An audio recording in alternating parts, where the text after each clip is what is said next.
పరలోక రాజ్యము తమ దివిటీలు పట్టుకొని పెండ్లి కుమారుని ఎదుర్కొనుటకు బయలుదేరిన 10 మంది కన్యకలను పోలియున్నది.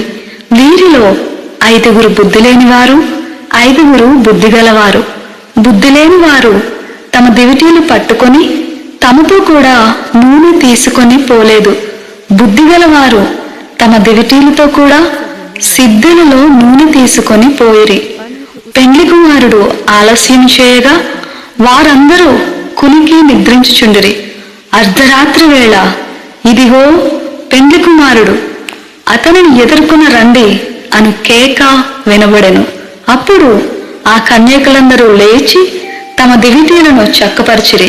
గాని బుద్ధిలేని ఆ కన్యకలు, మా దివిటీలు ఆరిపోవుచున్నవి గనుక మీ నూనెలో కొంచెం మాకియుడని బుద్ధిగల వారిని అడిగిరి.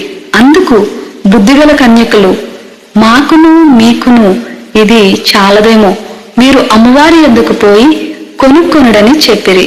వారు కొనబోచుండగా పెండ్లి కుమారుడు వచ్చెను. అప్పుడు సిద్ధపడి ఉన్నవారు అతనితో కూడా పెండ్లి విందుకు లోపలికి పోయిరి. అంతటా తలుపు వేయబడెను. ఆ తరువాత తక్కిన కన్యకలు వచ్చి, అయ్యా అయ్యా మాకు తలుపు తీయమని అడుగగా అతడు, మిమ్ము నెరుగనని మీతో నిశ్చయంగా చెప్పుచున్నానను. ఆ దినమైనను ఆ గడి అయినను మీకు తెలియదు గనుక మెలకువగా ఉండుడి.